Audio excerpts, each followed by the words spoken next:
Attila the Hun was the ruler of the Huns, as well as many other people in Central and Eastern Europe, from 434 until his death in 453. During his reign, he was one of the most feared enemies of the Western and Eastern Roman empires. Let's see what movies and TV have to say about this guy. The first movie we'll be looking at is Attila. This is an Italian and French film from 1954. Script. Attila and his brother have opposing views. His brother wants peace after long years of fighting, while Attila wants to keep on conquering. Roman general Attius wants to find a way to peace, but will fight and die for Rome if he needs to. In the meantime, Western Roman Emperor Valentinian III just wants to party and play with his pet tiger.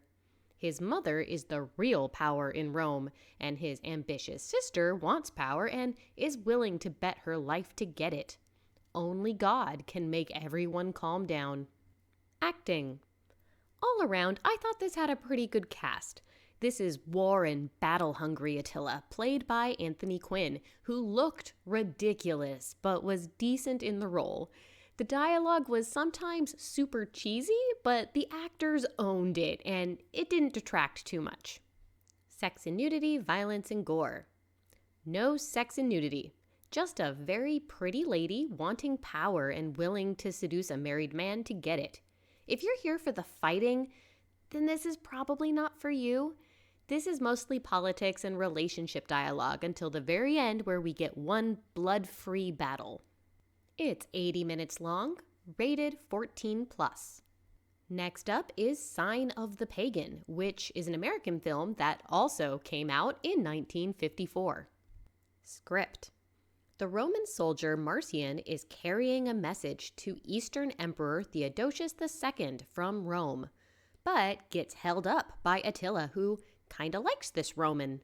Marcian finds out about secret agreements between Attila and Emperor Theodosius, and might possibly have a thing for the emperor's sister. Who will Attila choose to attack next?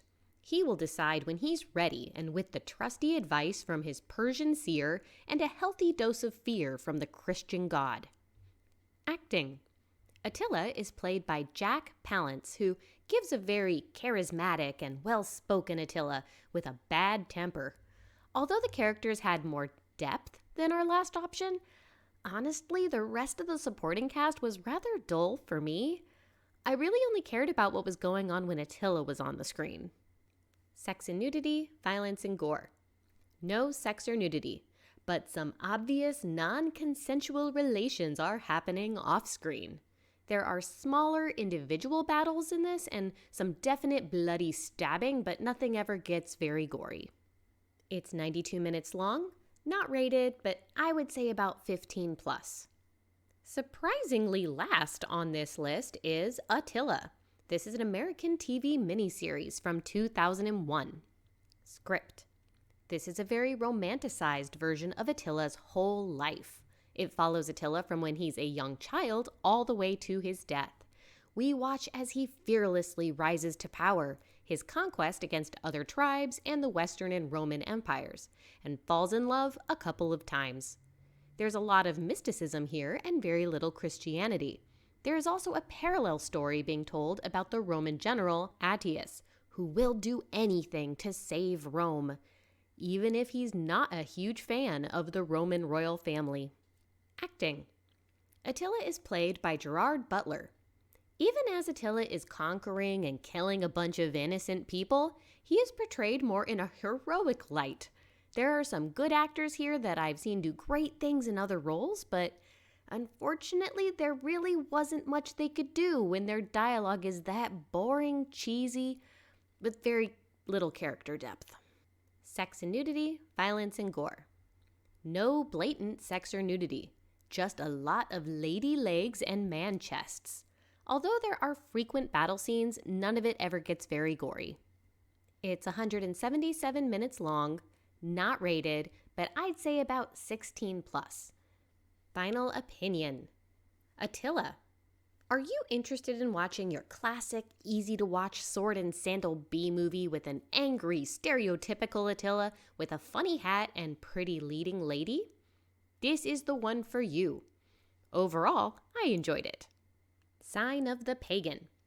This tried to do some world building with pretty visuals of Constantinople, but overall I have to say was not very memorable. I wouldn't watch it again. But who knows, maybe this is someone else's favorite. Attila. Do you want to watch the most heroic version of Attila that gives an overly romanticized version of his whole life? This is as good as you're gonna get for now. I enjoyed some of the individual performances, but the boring script had me yawning. Who else is surprised that there aren't more movies and TV shows about the life of Attila the Hun? Come on, movie makers, get on that. Thank you so much for watching. Please check out my playlists for more movie and TV comparisons and how to watch historical media in chronological order. Happy watching!